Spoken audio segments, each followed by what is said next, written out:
So it was a restless night that night, wondering why Fiona liked me, missing Jenny, missing Conor, you know, missing Dave, even though we'd spoken, earlier and stuff like that. It was not seeing Dave every day that was really tough for me because, like I say, I didn't realise, the turmoil internally and mentally, that he was suffering and that he was going through, and not understanding that, basically the only person down there that really would have understood him and that he did speak to was Dick, them both being ex-military. I didn't have a clue, if David, had told Dick anything, or even if Dick, had suffered internally like David, because people who hurt, they mask the pain with smiles and they're kinder to other people, and they don't project their bullshit on other people, and they say that hurt people find other hurt people. So I didn't really realise, what Dave was going through. And when Dave said to me, "Oh, I'm all right, Cole," I just took him at his word, because he didn't show externally, what he was really going through. And so I was kind of oblivious to all that. But I'd be seeing him soon, and I'd be back down in Belize, and after getting, selling everything, I'd be going diving. My first protocol would be Esmeralda, and even if I had to swim out with the tank on my back, over the reef on my own, I was going to go dive it, and that's, what I had in my mind. I didn't ask Fiona, I didn't even stop to think to ask Fiona, did she scuba dive, or anything like that, so it never crossed my mind.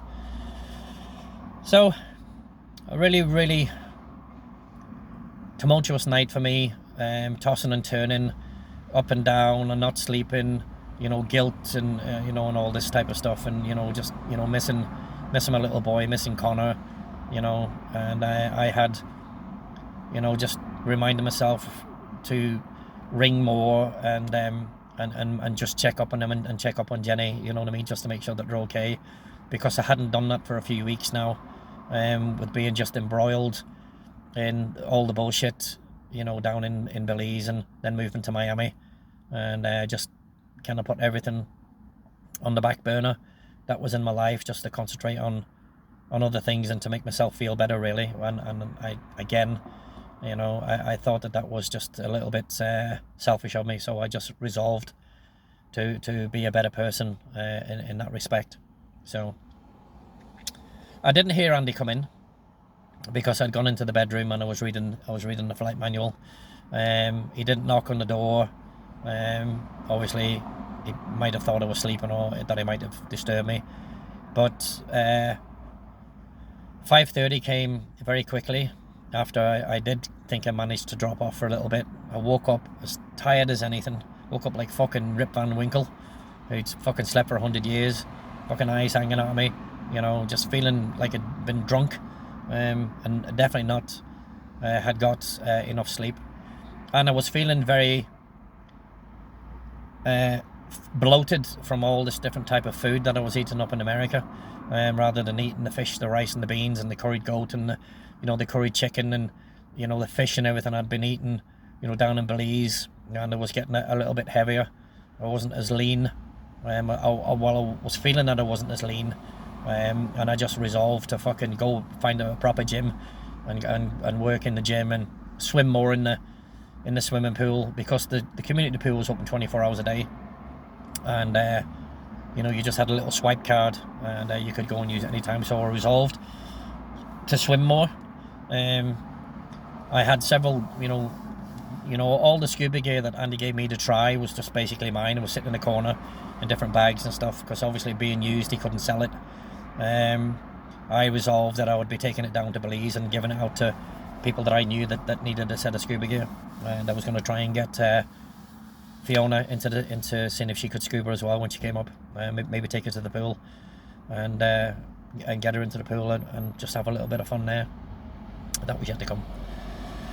So Andy had informed me that even though it was 5:30 in the morning, it would be around about 9 o'clock that him and I would be making our rounds to Dacor and Sherwood and Scuba Pro, and picking up some tanks and everything to go to Bermuda. Andy we'll be going that morning as well to see Jeff and check that the plane was all in order, and just to make sure that the fuel had been put in, that the fuel was clean, and check that the pitot tube wasn't blocked by sucking on it to make sure there was nothing in it, and just giving the plane a good old check over, and giving the skin on the plane a good check over as well, and just making sure that it was good. And Andy would be taken up for just a test flight. Andy would obviously be letting me do that, and I was looking forward to that morning too. So Andy was in a bit of funny humour. He was in a bit of a not a foul mood, but more of a somber mood. And I just kind of wondered, was it something to do with him and his girlfriend? But I didn't ask. I just asked him if he was all right, and Andy just shrugged it off and just said yeah. And I didn't push anymore. I didn't know Andy well enough to ask him about his private business.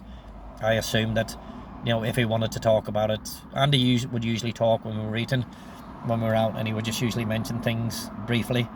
And then if he did, I would engage him in the conversation, and just to make sure that he was okay, because after all, he'd been in Vietnam. I don't know if he suffered PTS,